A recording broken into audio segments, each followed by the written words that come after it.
Հետևիր սրտիդ ձայնին, այն քեզ ուզում է տանել անհայտ հեռուներ, վայելիր աշխարհի չքնաղ քաղաքներն ու արևոտ լողափերը նոր զգացողություններով, նոր համերով։ 2026-ը թող լինի հույսերի, մոտիվացիայի, նպատակների իրագործման տարի։ Եվ հիշեք, ամեն ինչ սկսվում է մեկ որոշումից։ Նոր տարին գալիս է նոր հնարավորություններով ու արկածներով։ Քո հաջորդ արկածը մեկ թռիչքի հեռավորության վրա է։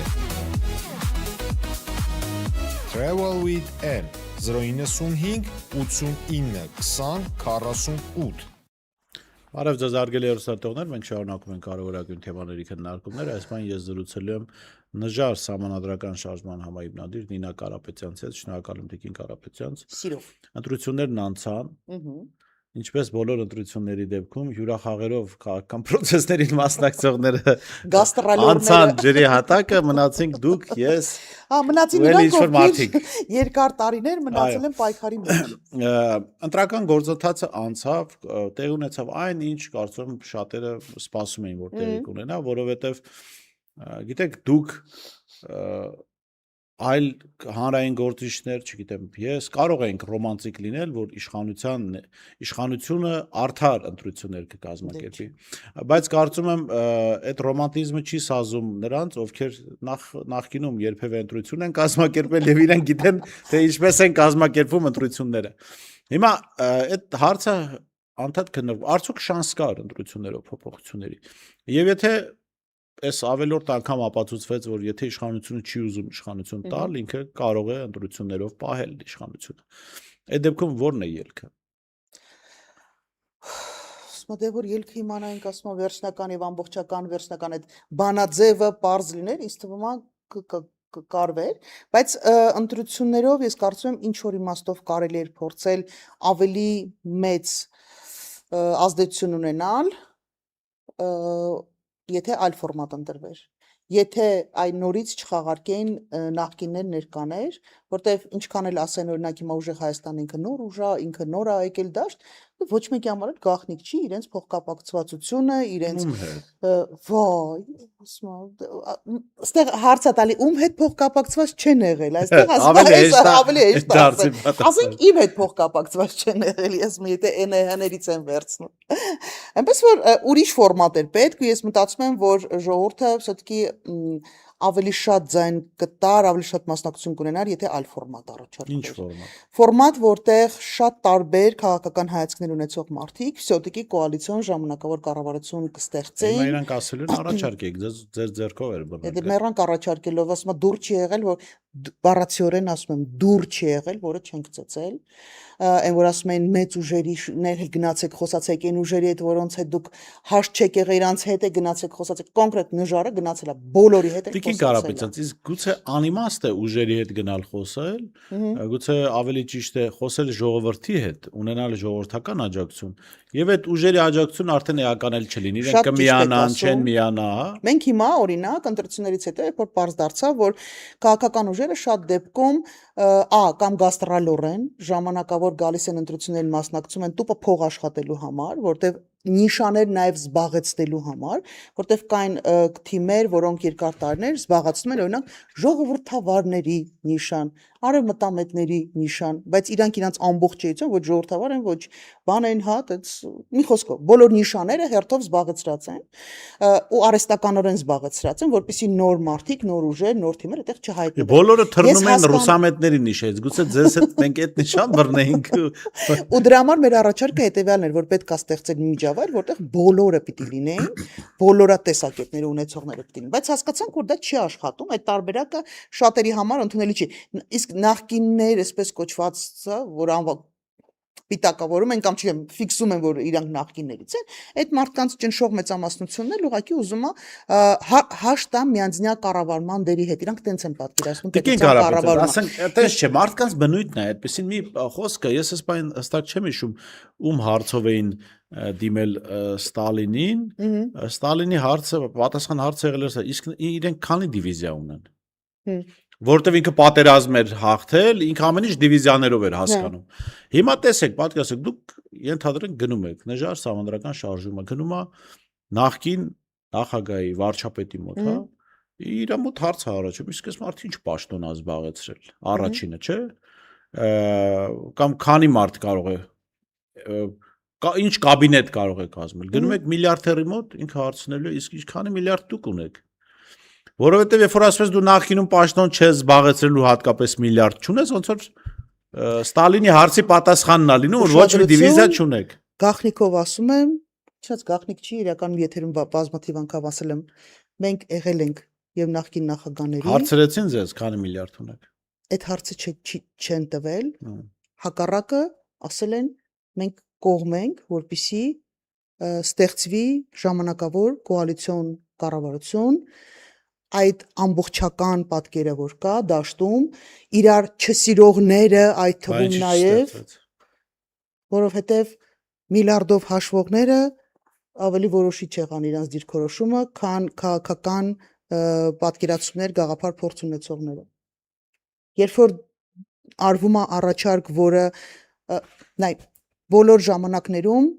ընդդիմությունը փորձարկել է Հայաստանում բոլոր հնարավոր քաղաքագիտական կամ աշխարհում հայտնի բոլոր քաղաքական այսպես process-ները փորձարկել են ու հասկացել են, որ չի փոխվում, ամր չի փոխվում, Հայաստանում դա չի աշխատում։ Հիմա նոր տարբերակ էր առաջարկվել, որ ժամանակավոր կոալիցիոն իրար ատող մարդկանցով, եկեք հավաքվենք, նստենք սեղանի շուրջ, նենց չի որ մենք դրանից դադարում ենք ձեզ չսիրել կամ չքննադատել կամ չդատապարտել։ Քաղաքագիտորեն ձևակերպենք, մարտավարական համագործակցություն, այո, որը պիտի կարող էր բերել երկու կարևոր բաներ բերելու, ես համոզմունք ունեմ, առաջինը մեր հասարակության ցույց էր տալու, որ մենք ի վիճակի ենք իրար հետ նստել, խոսել, անգամ լուրջ քաղաքական տարաձայնություններ ունենալով, երկրորդը դրսին ցույց էր տալու, որ այս երկիրը ворփ չի ու չի կարելի դնել խուզել գլուխը, այս երկրում կան պատասխանատվություն ունեցող էլիտաներ, եւ ես ասում եմ, որ բոլորում հետ մենք խոսել ենք, բոլորը համաձայն են եղել։ Ով համաձայն, այսինքն միայն Սամվել Կարապետյանի ուժը չհամաձայն չդափլվեց։ Ոչ թե չհամաձայնվեց, այլ ասեցին կքննարկենք այդ հարցը։ Ուղիղ Սամվել Կարապետյանը դե քննարկել։ Սամվել Կարապետյանը նախ մի ժամանակ նստած էր, հետո սահմանափակում ուներ, ու Սամվել Կարապետյանը հետ որևէ կերպ խոսել հնարավոր չի եղել։ Չէ, մակարդակը հասկանանք քննարկել։ Այն մարդկանց հետ, ում իրենք լիազորել էին, ում իրենք այսպես ուղարկել էին խոսելու հանդիպումների, մի քանի հանդիպումներ ա եղել, բոլոր տարբեր ուղղություններով, տարբեր ճանապարհներով,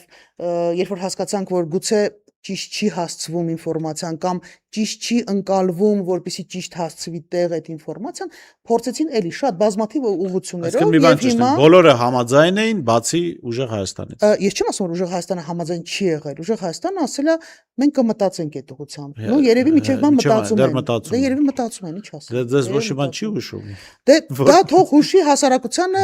Չէ, ուզում եմ հասկանալ։ Ինչ հուշում է այնքանով։ Չէ, դուք դեռ հույս ունեք, որ նրանք պատասխանեն, որ կողմեն համագործակցությանը։ Ես հիմա հասկանում եմ նաև հաջորդ этаպին, որ մենք այո, պիտի փորձենք հակառակությամբ գնալ, որովհետև հիմա արդեն པարզ է, հա, վсё ընտրությունները վերջացան, ինչ եղել է, ինչ արել են, ինչ չեն արել, արդեն ուշ է։ Էլ հիմա ինչ որ բան քննարկել, այդ կոնֆիգուրացիայով քննարկել անիմաստ է։ Հիմա պետքա փորձել իսկապես այն մարդկանցով, ովքեր որ հաշ չեն այս իրավիճակում, շարունակում են հաշ չմնալ ու լուծումներ են փորձում գտնել, այդ մարդկանց հավաքել, որոնք որ չեն հայտնվել պարլամենտում, որոնք որ չեն, չգիտեմ, իրավիճակային նոր պրոյեկտ չունեն, բայց իդեան պիտի լինի ոչ թե եկեք այսինչ անձի շուրջ հավաքենք, որտեղ այսինչ անձը լավն է, թույն փորձառու է, լիքը փող ունի կամ հաջողակ է կամ գաղափարի շուրջ է պետք հավաքել։ Մենք պնդում ենք, որ գաղափարը լավագույն միավորող։ Կարապետյան ասում է դուք պետք է հաջորդով խնդրեք, որ ես քաղաքականության մեջ լինեմ, որտեղ առանց ինձ չեք կարող հեռացնել եկող պաշտոնը։ Դե ասում է իր այդ էլ չստացվեց, էլի հենա ասում է ես գիտի չեմ շոկի մեջ ընկնում։ Նայում ես, որին որ խոսացնում են, ասում է ամենաթույն փորձը մենք ունենք։ Մենք մեր նման փորձառու աշխարհը չունի, Հայաստանը չունի, մենք ամենալավն ենք։ Ու պարզվում է այդ լավից այդ փորձառուից մենք 1000 հատ ունենք։ Հիմա մոտ հարց է ծագում։ Բա ո՞նց է լինում, որ պետությունը հասցվեց այն վիճակի, որ 18 թվականին ժողովուրդը դուրս եկավ փողոց ու բոլորին մերժեց։ Ո՞նց է լինում, որ պատերազմը պարտվելուց հետո Նիկոլը պարբերաբար տարբեր տեղերում ու պետք չի ասել, որ մենակ համապետականում այնքա հաղթում։ Ինքը նաև ռեգիոններում է հաղթում, ինքը նաև թիմերում է հաղթում, տարբեր տեսակի իր դեգեներատ առաջարկները նույնիսկ բան են ստանում, հա։ Ժորդ, բայ ձեր փորձառությունը ինչի մեջ է։ Եկեք ձերս ամբողջ միտքը ձևակերպենք Վահան Հովհաննիսյանի հայտնի հարցով։ Եթե ամեն բան այսքան լավ է, ապա ինչու է ամեն բան այսքան վատ։ Վերջացավ։ Օղորմի Վահան Հովհաննիսյանը թեև ասում ես տարածություններն եմ իրա естественно չեմ եղել, հա, ու շատ գործողությունների դրանց հետ հաշտ չեմ, բայց ասում եմ Օղորմի իրան, որտեղ ինքը մտածող մարդ էր, որտեղ իր հետ կարելի էր նստել խոսել բացատ, թեպետ հանուն արդարության պետք է ասել, մենք դաշնակցության դաշնակցության հետ էլ է խոսել, եւ դաշնակցությունը եւս ասել է այո։ Հիմա ես պատկերացնում եմ սրատակ ինչ կոմենտներ են գնում, 4-րդ գլուխը, ինչ էր վիշապեր, դրակոներ, մոնստր, ինչ էր մի բաներ է ասել։ Պատերազմի երագլուխ հրեշ։ Հրեշի 4-րդ, այ Նինա Ռուսամետ չի կարա լինի ապրիորի։ Բայց ես հասկանում եմ, մեր թիմն էր ամբողջ հասկանում, որ դուք պիտի գնանք նստենք, բոլորս պիտի նստենք իրար հետ մի սեղանի շուրջ, քանի դեռ կա իրոք էքզիստենցիալ վտանգ կա։ Տեսեք, ես մի սեղանի շուրջ նստելու հետ իհարկե համաձայն եմ, բայց այդտեղ հետաքրքիր նյուանս կա, որ անդադ խանգարում է այդ մի սեղանի շուրջ նստելուն։ Երբ այդ մարտավարական համագործակցությունը հավանական որոշ ուժեր փորձում են իրենց համար վերածել ռազմավարական սրբագրման իրենց կենսագրության, երբ որ դու նախորդ իշխանություն ներկայացուցիչներ ուզում ես նստես մի սեղանի շուրջ, իրենց կարծեք թե քարոզչական նարատիվը հետևյալն է. դե ընդունեք, որ մենք սուրբ էինք, ներողություն խնդրեք, որ մեզ մերժեցիք 2018-ին, հա, որ այդ համագործակ, ասում ենք, չէ, սիրելի ընկեր, հարգելի այսինչ մարդ կամ այնինչ մարդ, սա մարտավարական համագործակցությունն է գլխավոր խնդիրը լուծելու, բայց դուք շարունակում եք մերժելի մնալ։ Այսինքն դա բան չի փոխում։ Նույն տրամաբանությամբ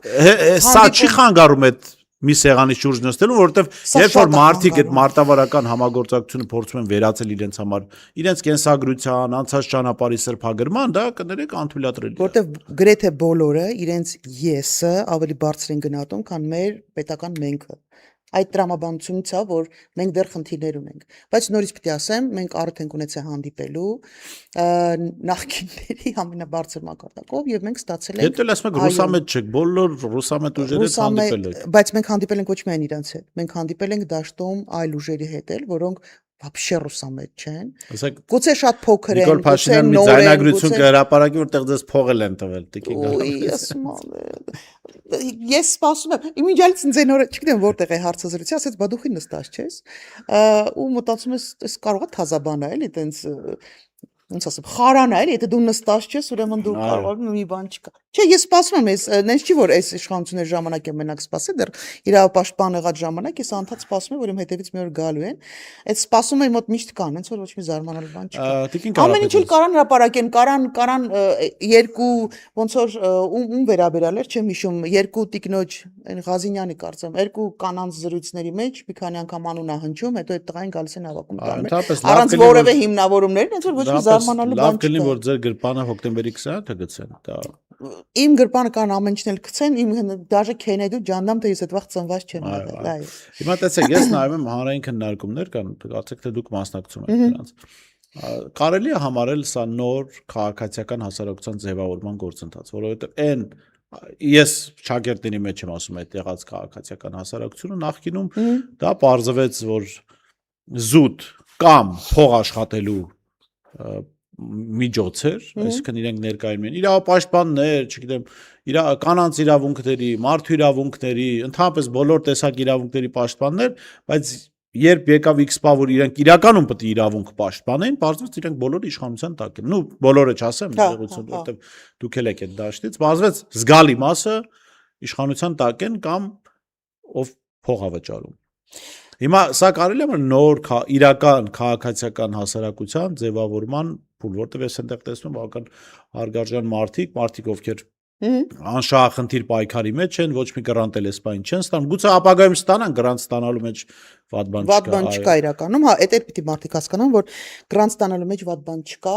հարցը նա թե դու ինչ ես անում դրանով, որովհետև չգիտեմ մնացածը ոնց են արել, մենք ունեցել ենք ժամանակ, երբ որ ես գրանտ եմ ստացել, օրինակ, ինչ որ տվել են փող մենակ նրա համար, որ դու դասախոսություններ կարդաս երեխեքին, բայց պարզա չէ, որ մենակ մարդու իրավունքներ դու չես կարդացել, դու երեխաներին նաև սովորեցրել ես ազատ լինել, քաղաքացի լինել, մարդ լինել, պետության համար պատասխանատու, այսինքն դու զուգահեռաբար քո աշխատանքը արել ես, կամ օգտագործել ես նաև այդ հարթակները, չգիտեմ, ну, в общем, լավ նպատակով։ Մենք օրինակ, ես դες ասեմ, մենք էլ ենք այդպեսի մի կանաչների գրանտ էինք գրել եւ այդ ամբողջ նպատակը համայնքային կիրակնորյա դպրոց ունենալն էր, կարելի էր այդ անվան տակ նաեւ այսպես կանաչներին վերաբերող հարցեր էին քննարկում, բայց գլխավոր խնդիրը լեզվի մշակույթի պահպանությունն էր։ Գրանտ ստանալը վատ բան չի, թեպետ ես կարծում եմ նորմալ պետությունը պիտի ունենա այնպիսի բիզնես միջավայր, որպեսզի ներքին փողը քաղաքացիական հասարակության վրա տարածվի եւ առանց ազդեցության, որովհետեւ դրսից եկած փողը որքան էլ որ նպատակը արդար լինի, վերջո ազդեցություն է։ Հիմա ինչքան որ խոսում են օրինակ Ռուսաստանից գումար գալու ու որոշակի ազդեցություն ունենալու մասին, նույն տրամաբանությամբ, եթե չես ասում, որ նաև այլ, ասենք, արևմտյան գրանտները կարող են նման ազդեցություն ունենալ եւ ցավոք սրտի ունեն այդ ազդեցությունը, ինչ իմաստով, որովհետեւ երբ որ ֆինանսավորվում են միայն այն կազմակերպությունները, որոնք Նիկոլ Փաշինյանին սատարում են, իսկ մնացածը մնում են խաղից դուրս, այդ նշանակում է քո իսկ քաղաքասարակությունը ուրիշ եկամուտի աղբյուր չունի։ Նշանակում է ֆինանսավորումը այլ նպատակ եւս ունի, բացի կարող է ունենալ, հա, հետեւաբար, հա, ինչքան որ ասում են այ բաները ռուսական փողերը, նույնը պիտի ասեն անհանգստություն տատեն այստեղից։ Նույն տրամաբանությամբ ոնց որ ասում են հիբրիդային պատերազմ կա Ռուսաստանի կողմից, ես ընդունում եմ, որ դա կա, ու դա շատ վաղուց կա, նույն տրամաբանությամբ պիտի ընդունեն նաև օրինակ Թուրքիայից կա հիբրիդային պատերազմ, Ադրբեջանից կա հիբրիդային, արևմուտքի մասնակցությամբ հիբրիդային պատերազմին բնորոշ գործողություններ կան։ Չմոռանանք Եվրանյուզի հայտնի կեղծ լուրը, մեր ընտրություններին միջամտությունը, բառացիորեն միջամտությունը, երբ որ դու չես ասում եւ նա, դու պրոպագանդիստ ես։ Հիմա ինչ վերաբերում նոր ձևավորվող քաղաքասարակությանը, դա շատ ուրախալի է, ես շատ ուրախանում եմ, որտեղ նայում եմ, որ կան, ну, երիտասարդ ասելով հարաբերական իհարկե երիտասարդներ, որտեղ հիմա իբր համատած մենք երիտասարդ եք, բայց պրինցիպի հասուն մարդ, որը կյանք է ապրել, փորձ ունի, գիտելիք ունի, ինստիտուցիոնալ հիշողություն ունի, գիտի հիշում ա որտեղ ինչ ա եղել, ու կան բազմաթիվ հիմա նոր այսպես բլոգերներ կան, հանրահայտ դառած, այդ թվում նաև այս բանի, հա, ինտերնետի հաշվին, այդ հնարավորությունը որ տալիս է Facebook-ը, այդ հնարավորությունը տալիս է, չգիտեմ, դեռ TikTok-ս բաներ կա։ Այս ամենը հնարավորություն է տալի, որ դու շատ արագ դառնաս տեսանելի, դիտելի եւ ազդեցություն ունեցող։ Այս այնքան ուրախալի է, որ մարդիկ ինքնակամ, գիտակցված, սկսել են ինչ-որ process-ների մասնակցել, այդ շատ լավ է, որովհետեւ իրենք որևէ մեկից կախված չեն ու ես նաև մի մասին նաև ճանաչում եմ, ես գիտեմ, որ այդ մարդիկ անհատապես իրենց ոնց որ հոգու պարտքն են համարում, ինքը հենց այդ տրամաբանություն ունի, բայց շատ լավ կլինի ու շատ ճիշտ կլինի, որ մենք փորձենք ինչ որ միջավայր ստեղծել, որտեղ մեր կուսակցությունները,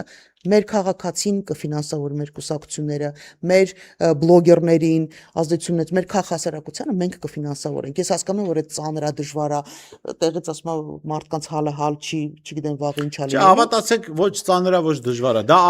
իրական ինքնիշխանության ճանապարհը նաև դա է, երբ որ ոչ Ռուսաստանը, ոչ Արևմուտքը, ոչ Թուրքիան քո հանրային կարծիք ձևավորողներին չի ֆինանսավորում, որովհետև ի վերջո փողը պատվեր է գալու միանշանակ։ Ոնց է լինի ինչ որ մի հատված, մի կտոր լինելը հաստատ ու այս իմաստով ինչ որ բան է պետք մտածել, ինչ որ ֆոնդեր է պետք փորձել ստեղծել, որովհետև ի վերջո դա ժամանակի վատնում է, մարդկանց թվում է թե դե եկավ, ասում է հնա, բարիս եկավ, նստեց, միացեց հեռախոսը, խոսած, գնաց, չէ, բայց այս մարդը ժամանակ կա վատնում, չէ, այդ նյութը պիտի նայի, տեսնի, ստուգի, ինձ չի որ դու ամեն նյութ կարաս հրապարակես, որովհետև դու մի քանի աղբյուրով ստուգում ես, դա ժամանակ է։ Դա ասում են, հա դե լավ ժամանակ է, չէ, բայց այս մարդը կյանք ունի, չէ, այս մարդը երեխեք ունի, կին ունի, ընտանիք ունի, պատասխանատվություն ունի, իր որ ոչ մի բան չլինի, գոնե ասում է երեխեքի հետ նստելու, շփվելու այդ խնդրեմը կա, չէ, ճանապարհները, պրոբկեքը, այդ սա քո կյանքից գնում է։ Նենց չի որ այդ մենակ Նինան ու Բարիսը պարտա կամ մնացած բլոգերները տենց պարտավորություն ունեն սրբազան պարտ, մենք էլի սրբազան պարտ որպես համարելով, այս ամեն ինչը անում ենք։ Պետք է ասել, քաղաքացիական հասարակությունը բժիշկներ, չգիտեմ, բայց քաղաքացիական հասարակությունն ու բանակը հատկապես կառազդացն է, որտեղ դրանք անվտանգության տարեր են պարունակում։ Այսինքն, եթե դու չես ֆինանսավորում քո բանակը, ուրիշն է ֆինանսավորում, դա ուրիշի բանակն է։ Եթե քո քաղաքացիական հասարակությանը, քո մեդիաներին դու չես ֆինանսավորում, դա քո մեդիաները չեն եւ քո քաղաքացիական հասարակությունը չի։ Հիմա չմտածեմ, որ նստած ասում են լացում փող ենք ուզում, փող չենք ուզում, ուղղակի ուզում ենք հասկանալ, որ անվտանգությունը, պետության անվտանգությունը ինքը ունի բազմաթիվ բաղադրիչներ, ու այդ բաղադրիչներից մեկը կարևորագույն, որտեղ այս դարում, եթե առաջ սուրհանդակով ուղարկում էին ու 3 շաբաթ ինֆորմացիան տեղ էր գնում հասնում, այսօր վարկյանների ընթացքում կարող են քո անվտանգությունը այսպես գլխի վրա շուռ տալ, ու դա կանխելու համար, դրան այսպես դիմակայելու համար դու պիտի ունենաս քո ներսում այն վստահության աղբյուրները, կետերը, որոնք պիտի կարողանան դրա նաև տեղեկատվական հարձակումներին դիմակայել, իսկ դրա համար մարդիկ պիտի աշխատեն, իսկ մարդիկ պիտի կներեք, ասում եմ, լույսից արևից չեն ապրում։ Այստեղ խոսքը ավելի շատ երբ թե գործարարներին է ուղղված, որոնք այդպես էլ չհասկացան, որ եթե իրենք չեն նպաստում օրինականության միջավայրի հաստատմանը, քաղաքացիական հասարակության ձևավորմանը, իրենք հայտնվում են բանտում, իրենց առույցները սատկացվում են, այո, իրենց դեմ ապօրինի, որոշ դեպքում գուցե հիմնավորված գործեր են հարուցվում, բայց ասենք չարթարացված ուժ են կիրառում մարդկանց, այսինքն այս ամեն ինչը պետք է կփոխվի միջավայրի փոփոխությամբ։ Ես հիշում եմ մի խոսք ֆրանսիացի մի գործարարից, ես ափսոս այդ գործարարի անունը այդպես չկարողացա հիշել, ինքը ուրեմն այսպես հայտնի գործարար էր, որը օգնում էր սոցիալապես վատ պայմաններում ապրող ընտանիքների երեխաներին կրթություն ստանալ։ Եվ իրեն հարցնում են, ասում են, բա այդ ինչի ես օգնում, դրա վրա ծախս ես անում, ասում են, այս մարդիկ եթե կրթություն չստանան, իրենք դառնալու են գողեր եւ հանցագործներ։ Իսկ գողանալու բան իրենք ինձանից ունեն։ Գալու են իմ ունեցածը գողանան ամենայն հավանականությամբ, այսինքն ես ոնց որ չեզոքացնում եմ ապագա հանցագործներին, այսինքն իրանք տալիս եմ հնարավորություն հանցագործ չդառնալու, հետեւապես ինձ էլ ապահովագրում եմ թիրախ չդառնալու հանցագործության։ Սա հենց այդ խոսքն էր, որ մենք խոսեցինք, թեման շեղվեց բավական, այդ գործարարների հասարակության մասին։ Այդ համարյա նույն բանի բաղադրիչներն են, էլի, նույն իրավիճակի բաղադրիչներն են, որտեղ երբ որ դու հրճվում ես դրանով, որ քո իշխանության ժամանակ կա ոստիկանություն դատարան, որ քեզ քո հրահանգները կատարում է, ու ինչ որ բիզնեսմեններ հրճվում են նրանով, որ իրանք իշխանության հետ սերտ հարաբերություններ ունեն, ու չեն մտածում նրա մասին, որ վաղը կարող է իշխանություն փոխվի, կարող է հակադիր ինչ որ հայացքներ ունեցող մարդ կա ու սրած մախաթը հայտնվելու է դրա համար չնախատեսված վայրում, հենց ձեր նաև սրած մախաթը։ Չգիտեմ, էլի, ինչքան անհեռատես պիտի լինես։ Ինչպես մեր մոտ շատերը թե քաղաքականությամբ զբաղվող մարդիկ, թե բիզնեսը չգիտեմ, այդքան շատ չեմ շփվել, բայց ինձ թվում է մեծ մասը իրանք ուղղակի կարճատև ինչ որ պրոյեկտներով են բանանում։ Այ 5 տարի ժամանակ ունենք, 5 տարի ինչ կպավ, ինչ արեցինք, մնացած համար մենք պատասխան չենք տալի։ Ոչ մեկ չի մտածում, որ պետքա 20-30 տարվա, 40-50 տարվա։ Դա հասարակության վրա արշավանք գործող հրոսակախմբի մտածողության, որ այդ գանք վերցնենք ու գնանք։ Հա, ինչ կպավ։ Ես հիշում եմ, որ մի գործարար կար, ում օգնում էի Իրաք գնալու, բան, այսպես եւ իր մտածողությունը շատ ցավալի էր այդ Իրաքում բիզնես հիմնելու, ասում եմ պիտի գնաս այնտեղ փողը խլես ու դուրս գաս։ Այսինքն դա սա արշավանքի նման է, հա, եւ այդ օտարի Во-первых, ինքը նորմալ չի, որ գնաս, դաժե բիզնեսի մեջ էլի, որ գնացիր, մտար, հարմար է միջավայրը, ստացվում է, լավ է, ինչի վերցնես գնաս։ Այսինքն դու այդ միջավայրի հետ ապագա չես կապում։ Դու ուզում ես փող աշխատես, դուրս գաս, գնաս նորմալ մտածողություն է, բայց լավ հələ եթե դրսի հետ կապված սխալ է, բայց կարելի է հասկանալ, բայց ներսի հետ, այսինքն իրանք իրանց այս պետության հետ, այս ժողովրդի հետ, այս ժողովրդի ապագայի հետ, այս ժողովրդի անցյալի հետ, անցած ճանապարհի այսքան զողությունների հետ ոչ մի կերպ իրանց չեն կապում։ Ինչ կպավ, էլի, ասում եմ, շնից մաս պոկել է այս րոպեին քյարա, ու վсё, ու պրծավ է իրանց մտածողության, ու ցավը այն է, որ երբ որ ասում են, այ ժողովուրդը տենց է մտածում, ժողովուրդը տենց է մտածում, որտեղ իրանք տենց մոդել են առաջարկում վարքագծի մտածողության տարիներ շարունակ, բայց դա նորմալ չի, էլի։ Այ մեր հիմա այն ինչ որ մենք փորձում ենք հիմա անել, նորից հավաքվել, ասում եք կենթանի հանձնվող չկա այս վիճակն է, փորձում ենք հասկանալ ոնց ենք անելու, որ պրոյեկտ առաջարկվի, որտեղ իսկապես սկսեն ձևավորել մարդիկ, որտեղ մտածողությունը պիտի լինի երկարատև։ Մենք պիտի իրար ոչ թե գանք զավթենք ու իրար փոխարինելով գնանք, այլ հայկական պրոյեկտը պիտի լինի այնքան առաջնային, որ կապ չունի թե ով կլինի իշխանության, իրանք պիտի անընդհատ այդ պրոյեկտը շարունակվի։ Հիմա ով կհամոզի ժողովրդին, ով լավ ավելի կներկայանալի կլինի, ավելի սիմպաթիչնի կլինի, թող գան իրանք լինեն, բայց в целом պիտի հասկանան, որ ոչ թե գալու են ու այսինքն ցնցումների մեջ գցեն երկին, այլ պիտի լինի հայկական պրոյեկտի արվի։ Խորհրդանին հետևում եք։ Համարյա չէ, տենց ինչ որ հատվածներով աչքս ընկնում է նայում եմ, բայց ձգտում եմ չնայել, որտեվ հասկանում եմ, որ անիմաստ է, բ որովհետեւ բան չի կարա փոխվի այնտեղ։ Երկու տարբերակ իրանք ունեն, էլի։ Իսկ երկու տարբերակ էլ չունեն։ Ինձ թվում է, все-таки իրանք արդեն հաշտվել են այն վիճակի հետ, որ բան չի փոխվելու, ընդդիմությունը, ու տենց փորձում են խաղաղ համերաշխ ինչ որ պայմաններով իրար հետ շարունակել համագործակցել։ Ես ասում քաղաքացիական պայմանագրի ամբողջ խոսույթը հենց դրա մասին է, ասում է խելոք մնացեք, ձեզ չենք ծեծի։ Խելոք մնացեք, ձեր հացը կստանաք, հա։ Ու այսօր էլ արձանագրում եղավ ԿՊ-ի падգամների կողմից, որ այ տեսեք ոնց որ թե ուժեղ Հայաստանը մեր հորդորին լսել է, այ Հայաստան դաշինք դուք ձեզ լավ չեք պահում, կաղա սխալ բաներ լինի, բայց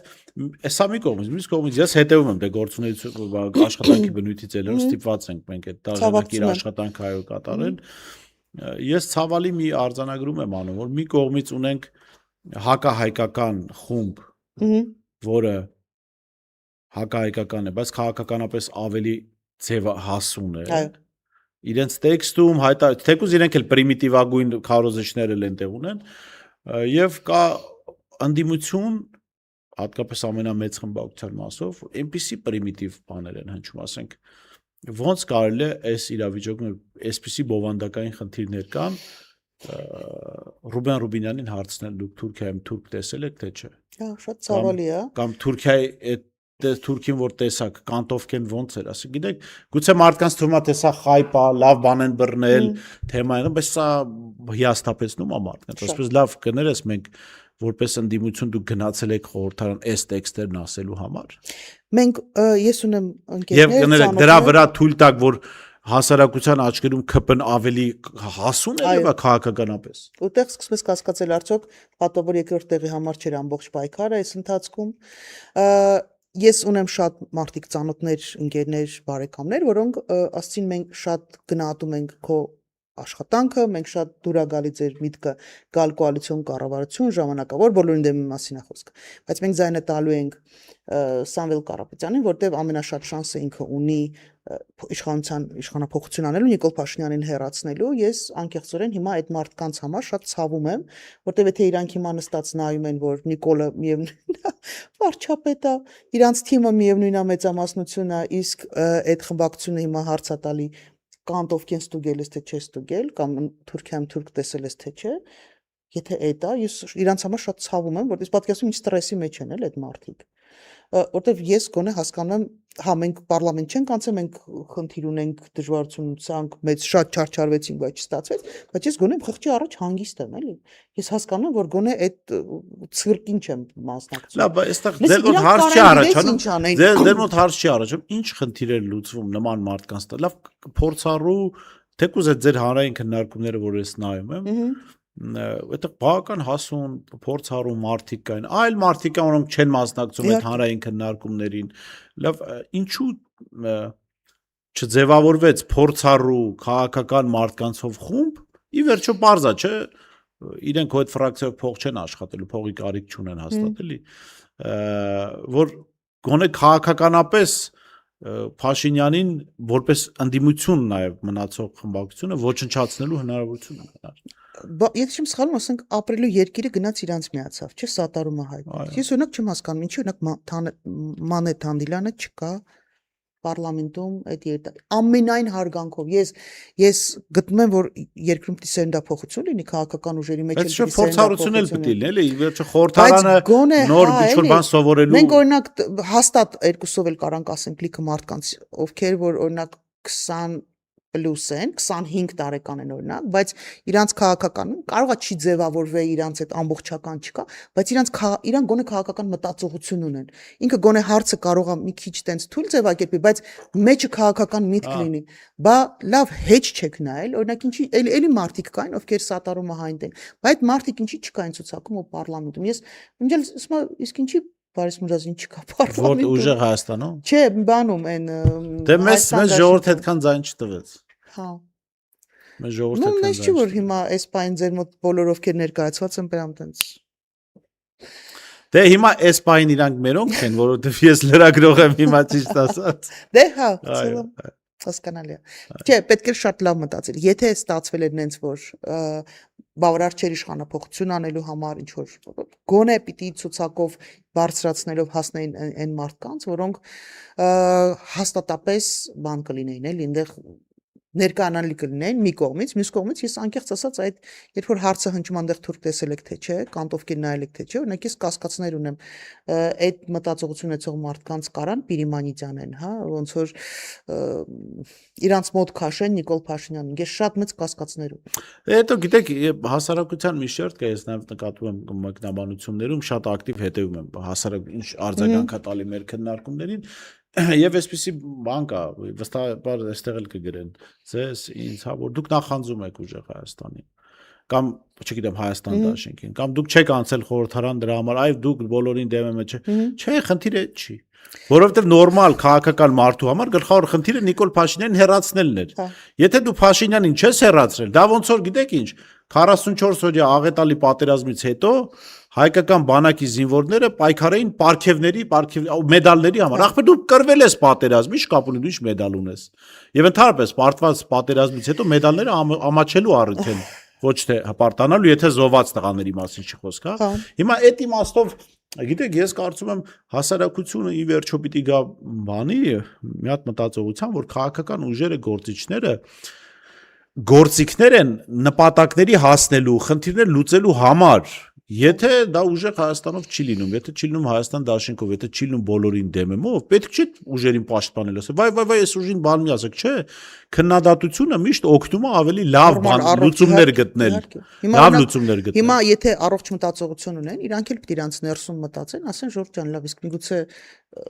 բան կա, ոնց է ֆուտբոլի ժամանակ, որ սկզբից խաղը սկսում է, որոշակի հմտություններ, կարողություններ ունեցող ֆուտբոլիստներն ես բերում դաշտ, հետո հասկանում ես, որ իրավիճակը փոխվել, փոխում ես, բերում ես այն բանը, որի դրա կարիքը դու ունես, հա, հարցակող ես բերում, կիսապաշտպան ես բերում, վրատարին ես փոխում վերջապես։ Հիմա ես հասկանում եմ, որ նոր մարդ բնականաբար չեն կարող բերել, բայց ձեր ցուցակում եղած մարդկանցից լավ նյութերի չկան ավելի լավ խաղացողներ, որոնց կարելի է բերել այդ խայտարակ, թե նպատակը իսկապես հենց այնա, որ տենց կամանց որտեվ քաղաքական թմրեցնելով մարդկանց վերես հասնես մի վիճակի, որտեղ դուք տենց պասերով կխաղաք, հետո կասեք դե պետության համար է, ինչ անում պետության համար։ Որովհետև աննորմալ է կարծել, թե հասարակությանը պետք է մտահոգի այս կամ այն ֆրակցիան կան ազգային ժողով, թե ոչ, գլխավոր նպատակը այդ չէր։ Այսինքն այս ամբողջ ընտրությունը այն մասին չէր, որ ընդդիմադիր այս կամ այն ուժերը այնտեղ ֆրակցիա ունենան, կամ այս մարդիկ ինձ օրինակ գրում են, ինչպես դուք հարցրեցիք, ընկերներս կամ ոչ ընկերները գրում են, այ դու որ լինեիր, ասում, բայց ինչ էր փոխվել, ասենք լավ, ես անցել էի խորհրդարան։ Եթե Նիկոլ Փաշինյանը իշխանության է, ինչ կապ ունի այստեղ այս անունն, հա, եթե խայտարակ անունն է, որը բան այս կանտովկի մակարդակի քննարկումների մեջ է, դա հասկացանք, դա կարելի է փոխել։ Բայց գլոբալ եթե դու պարտվել ես, քո գլխավոր խնդիրը չես լուծել։ Արուն ասեմ, մեր համար ի սկզբանե, թե Նժարի համար, թե բոլորին դեպի համար նպատակը ոչ թե մենակ Նիկոլ Փաշինյան չլինելն է, այլ դրանից հետո ինչ փոփոխություն ա գալի, որ այլ Նիկոլներ չլինեն։ Հիմա եկանք մի կարևոր խոսակցության։ Այսինքն հիմա երբ որ ինձ ասում ա դու նախանձում ես, ինչին պիտի նախանձեմ, որ ազգային ժողովը ամեն անգամ հանդիպում ունենալու աշխատավարձին։ Դե լավ, ասում ա ժողովուրդ ամոթ թարգեք, ասում ա հարամ լինի 100% հարամ լինի այդ փողը, որ դու ամեն անգամ պիտի այդ մարդկանց հետ մի դահլիճում լինես ու դու տեսեք միայն իշխանությունը դա նաև ընդդիմությունն է, երբ որ որոշումներ են կայացվելու հակապետական, հակահայկական, դու պարլամենտում նստած ես լինելու, ոչ մի բան չես կարողանալու անես, բացի ղալմաղալ անելուց ու կանտովկից հարց տալուց, դու համարը թե կարաս ասես մասնակից ես։ Չէ, համարը թե շատ ուղիղ մասնակից, պատասխանատվություն ես։ Ну, իրանք կարան ասեն, որ մենք դեմ ենք քվեարկել կամ մենք առհասարակ չենք քվեարկել, հա, բայց բա ֆակտ դու մաս ես կազմում ես ամեն ինչի։ Ու ես նախանձում եմ հիմա ինչին, որ Նիկոլ Փաշինյանը շատ կարճ ժամանակ հետո սկսելու այն ինչ որ process-ներ իրականացնելու, ու ես դրա հանցակիցը չեմ։ Ես գոնե դուրսն եմ,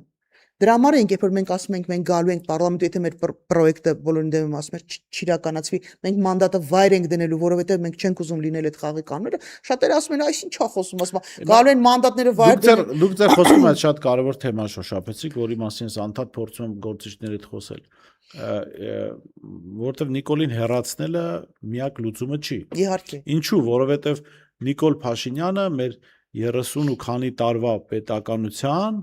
ախտերի հետևանքն է, Այո։ որտեղ սկզբում չի եղել Նիկոլը, հետո նոր պետության անկախությունը, այդ անկախության տարիները, վատ բարքերը, հետո սկզբում եղել են անկախությունը, վատ բարքերը, հետո եղել է Նիկոլ Փաշինյանը։ Ծնվել է այդ վատ բարքերից Նիկոլ Փաշինյանը։ Ես միշտ ասում եմ, որ Փաշինյանի քաղաքական ծնողներն են անարդարությունն ու բեսպրեդելը, որ եղել է մեր պետությունում։ Եվ երբ որ գնահատական չկա դրան, դու պատճառի մասին հստակ գնահատական չունես, դու հետևանքը չես կարող վերացնել։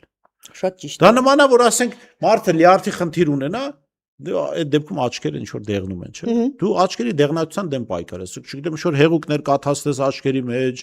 վերջում չլուծվի աչքը հանես, որ այդ դեղնությունը չերևա, բայց լիարդը չի բուժվելու դրանից, այսինքն պետքա Ու ցավային է, որ այն հայտի ֆիլմոսը լիարդը ոնց է, լիարդը պետության լիարդը ոնց է։ Բոժելու արդյունքում հարցն է, որ մենակ աչքերը չեն դեղնելու, այդ աչքերը դեղնելը վիզուալ երևացող հատվածն է։ Վիզուալ երևացող մնացածը նույնպես ներսի քայքայում է գնում ու հիվանդությունը խորանում է ու սկսում ազդել քո բոլոր մարմնի օրգանների վրա ու դու որպես օրգանիզմ զոհվում ես։ Նիկոլ Փաշինյանը մեր պետականության լիարդի հիվանդ լինելու ախտան երևացող ախտանիշն է, բայց պարզ է, չէ, որ այդ աչքերը չէին դեղնի,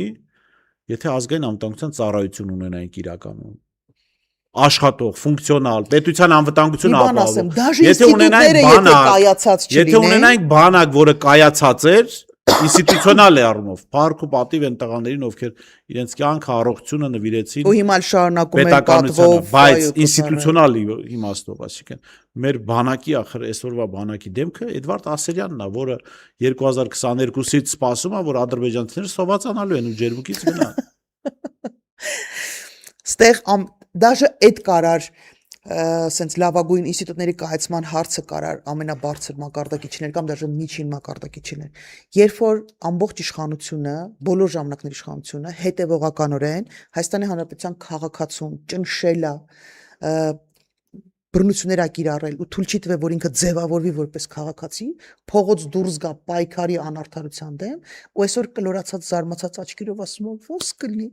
Ասում է քաղաքացին դուրս չի գալի, որովհետև այս 35 տարի ոչ մի իշխանություն իրան չի զսպել, որ ասի ժողովուրդը խաղաղ հավաքի իրավունք ունի, որ ժողովրդան համաձայնության խոսակցությունների ժամանակ հիշում եմ Հարգարժան Արմեն Մարտիրոսյանի խոսքը, եթե մեզ հետևում է ողջուններ, Հայաստանում չի Արմենը Մարտիրոսյանը, իշխանությունը 2018-ին խլեց այդ մարդու վերջին աշխատանքը ֆիզկուլտ ինստիտուտում եւ Արմեն Մարտիրոսյանը սոցիալական բանից ելնելով հեռացավ Հայաստանի ընտանիքով, հուսանք ինչ որ պահի կվերադառնա։ Արմենը Մարտիրոսյանը հիշում եք ընտրակաշարքների թեման ակտիվ քննարկում էր ընտրական process-ներում, ասում էր, լավ, դուք որ ընտրություններում հասարակությանը սովորեցնում եք 20,000-ով 10,000-ով ձայնը վաճառելուն։ Այդ ինչի վրա եք վստահ, որ Թուրքիան օրինակ 40,000 չի առաջարկի։ Մարդուն, որը արդեն սովորել է իր ձայնը վաճառել։ Եվ այդպես էլ եղավ ի վերջո, մենք ինչ տեսանք։ Այո, ընտրակաշարք չեղավ տեղամասերում բաժանել իշխանության կողմից կամ գոնե մենք ականատեսը չեղանք, բայց եղավ պետական բյուջեի հաշվին ընտրակաշարք։ Թոշակների բարձրացման, անսպասելի, չգիտեմ, առողջության ապահովագրության, չգիտեմ, կովերի գլխականակի սուբսիդավորման, այսինքն եղավ պետական ընտրակաշարք։ Եվ ինչի համար? Թուրքական ծրագրի ծառայելու համար ըստ էության։ Ցավոք այո։ Այսինքն այդ մարդու ասածը ուղղակի իրականություն դարձավ։ Նորից, երբ որ զարմանում են հիմա ոստիկանության բռնությունների, դատարանների անարդար լինելու ու ժողովրդի ռեակցիա չտալու, ներառյալ այն կարևոր մեծ հարցերի հետ կապված, որոնք բոլոր յուրաքանչյուրին են վերաբերվում։ Ժորժ ջան, ասում եմ, այս հիմքերը դուք եք գցել, ֆունդամենտը դուք եք դրել, այդ բաները ամրացնող մասերը դուք եք արել, ինքը պրոստը Նիկոլը եկել է, շատ լավ, հանուն արդարության եկեք ասենք, որ այս 10-10 օգտագործում է, այս որակի պետական ռեսուրսի օգտագործում, ուղղակի բոլոր բայց սա հնարավոր գնահատելի կարողություն է։ հա, բայց ափսոս որ մեր դեմ է, էլի պետության դեմ Դե է, հա, թե չէ այդ ավանդույթները չդրել։ որակի առումով պետք է ասել, որ որևէ մեկը այս կարգի չի կարողացել օգտագործել ու մարսել, որովհետև եթե առաջ ինքը ճիշտ աշխատեց, էլի, ինքը բոլորին բերեց, ինչ որ ձևի տեղավորեց իր կողքը, այդ կարմուշկայի կողքը, առաջ ինչ էին անում քաղաքասարակությանը, հո չէին բերում իշխանությունները իրանց կարմուշկ եք ստեղծում, իրանց ֆինանսավորման հետ կապված, երբեք կապ չուներ դու իշխանությունների հետ համագործակցում ես, թե չէ։ Նաоборот, եթե դու դա իշխանությունների հետ չերել համագործակցում կոնֆլիկտի մեջ էր, հələ մի հատ ֆինանսները ավելի լավ էր։ Հիմա եթե դու չես համագործակցում իշխանությունների հետ, դու որպես քաղաքասարակություն դու ֆինանսավորելու շանս չունես։ Ու ստեղծես նենց վիճակ, որ Նիկոլից է կախված իրավապաշտպան կառույցները կխոսան, թե չեն խոսա։ Դրա համար հատուկենտ մարդիկ են մնացել, որոնք այս խնդիրներից խոսում են։ Լիքը մարդ հասկանում է, որ իրանց պրոստը պրոյեկտները կփակվեն ու իրանց տարիների աշխատանքը ուղղակի կզրոյականանա ու լիքը Բայց մարդ այդ դեպքում կմնա այդ մարդկանց հարց է առաջանում։ Ձեր նպատակ այդ պրոյեկտերն են թե իրավունքի պաշտպանությունը, որովհետև իրական ես համաձայն եմ, որ ֆինանսական դժվարությունները այս օթի մեջ ասելու բան չի, բայց կներեք։ Ես կարծում եմ, եթե քաղաքացիական հասարակությունը այն եղածը, որ արդեն քաղաքացիական հասարակություն չի, եթե հստակ միասնական դիրքորոշում ունենար, ես վստահ եմ, այդ արևմտյան ֆոնդերը 10 կչափեին, մեկը կկտրեին, արդյոք արժի այս մարդկանց ճնշել կամ աչքով անել, որ փողը կկտրվի, եթե Նիկոլին դեմ դուրս գա։ Կա այդ խնդիրը, բայց մյուս կողմից իրանք այն մասը, որոնք որ հաշտ չեն ու չեն խոսում, իրանք էլ ասում են, այ մենք կոնկրետ մարդկանց ենք օգնում ու իսկապես օգնում են, ասենք կանանց ոնց է կոչվում, ընտանեկան բռնությունների հետ կապված հարցեր կան, տարբեր իրավապաշտպան կազմում, ասում են մենք կոնկրետ մարդկանց օգնում ենք, հիմա եթե մենք սկսեցինք ինչ-որ Իսկ գուցե այդ մարդիկ առաջացնելու այս մարդկանց համար նաև ուղղակի նախորդ իշխանությունները այդ մարդկանց առաջարկ չէին արել ծառայել օրվա իշխանությունը, գուցե դեպքում կծառայեն։ Գուցե հնարավոր է։ Սա նման է այն հայտնի անեկդոտին։ Այս այն Արմենիկներից Արմենը ասածն էս ինչ գիտես, որ հաջորդ անգամ թուրքերը չեն առաջարկել։ Հա, կառաջարկեն վստահաբար, բանի մեկը գործողումից գալիս է, ասում է այդ գործողման տեղում բոլորին բռնաբարեցին, բացի Գալինա Իվանովնա։ Այդ ասում է, Գալինա Իվանովնային ինչու ոչ, ասում է ինքը չուզեց։ Ինքը չուզեց։ Հիմա էտա։ Այդ իմաստով միշտ հարց են տալի, ասում են, ձեզ կաշառք չեն տվել, դուք չեք վերցրել կաշառք, միգուցե ձեզ չեն առաջարկել կաշառք։ Հիմա ու այդ հարցը ինձ էլ անդադ բանանում տալիս են, ասում ժողովուրդ առաջարկել են։ Այնքան տարբեր դեպքերում ու իրադարձություններում բավականին պատկառելի գումար են առաջարկել, օրինակ ինչ որ գործով հանդես գալու տեսակետ հայտնելու կամ ինչ որ գործով չխոսելու համար, ինչ հարմար է, չէ՞, ասում է, կարաս պրոստը չխոսես ու փող աշխատես, բայց այս Նիկոլին ասեմ, որ չի ստացվել, ոչ մի պարագայում չի ստացվել, այն սկզբից որ ասում են, նա ձայնագրություն են բերելու, ասեն այս փողը վերցրել, ոչ մի իրավիճակում չի ստացվել, ու դա հենց այն քիչ մնացած խոսացող մարդկանց բանն է, էլի, հիմքն է, որ դու կարաս արխային խոսաս, որտեվ չկա այդ իրավիճակը, որտեղ քեզ առել են կամ ծախել են։ Հենց որ մնացածի դեպքերում ես այդքան վստահ չեմ, որտեղ լիքը մարդ իր ծառայությունները մատուցել է, շատ տգեղ ձևով են ծառայությունները մատուցել, որտեղ նորից գրանտ ստանալը, փող աշխատելը, Աստծո ես բոլորին մաղթում եմ խիստ բարեկեցիկ կյանք, ես բոլորին մաղթում եմ, որ ունենան շատ պրոյեկտներ, որտեղ եթե 10 պրոյեկտից մեկն էլ մարդուն, քաղաքացուն, պետության ուղղված է, այդ իսկապես շատ կարևոր, մի հոգի էլ է տարանքում փրկվի, մի կյանք էլ փրկվի, էլի պլյուս է։ Բայց ասում եմ կներեք, էլ ասում եմ, որ դա վերածում մարդ են բիզնեսի, պրոստը տոպը փող աշխատելու ու դու չես հանուն քո բարեկեցության, քո ընտանիքի բարեկեցության, այլևս ի վիճակի չես քո գործառույթ իրականացնելու, դու ուղղակի ինչ որ մեկի տեղն ես զբաղեցնում կամ իմիտացիա ու մուլաժ ես ստեղծում։ Շատ լավ, շնորհակալ եմ։ Ես եմ շնորհակալ, բայց իրական պիտի ասել, որ մարդիկ պիտի չհուսատվեն, որտեղ մենք բնական process-ներ ենք անցնում, որտեղ այն որ սկզբից խոսում ենք, որ նոր քաղաքասարակություն է ձևավորվում, որտեղ մարդիկ հասկանում են ինչքան կարևոր է ինքնակամ խոսալ, ինչ որ խնդիրները բարձրաձայնել, իրանք սկսում են իրար մեջ ծանոթանալ, ինչ որ միասնական ինչ որ պրոյեկտներ անելու, շատ հետաքրքիր է։ Մեր հասարակությունը հասկանում է նաև այն խաբեությունը, որ կար Նու հերթական անգամ քաղաքական process-ներում հասկանում են, որ պետք է ինչ-որ թազա բան մտածել, այդ process-ը կան, ոնց որ դժվար է լինելու, շատ դժվար է Նիկոլ Փաշինյանը բոլոր ուղղություններով հարձակում արնելու, բայց հուսահատվել, հիասթափվել իհարկե պետք չի, պետք է մտածել ինչ անել ու ինչ անել միասին։ Մեր փողերով, մեր մտքերով մենք միասին կարող ենք։ Արմենին էլ ասում է շուտապույտ վերադարձ։ Շնորհակալ եմ Տիկին Կարապետյան, հետաքրքիր զրույցի համար, այսպիսի զրույցները կարծում նաև օգնում են այդ process-ների գեներացման։ Ի վերջո, հարգելի հեռուստատողներ, մի բան ֆիքսեք, ազատ մարդկանց չեք կարող սահմանափակել, չգիտեմ,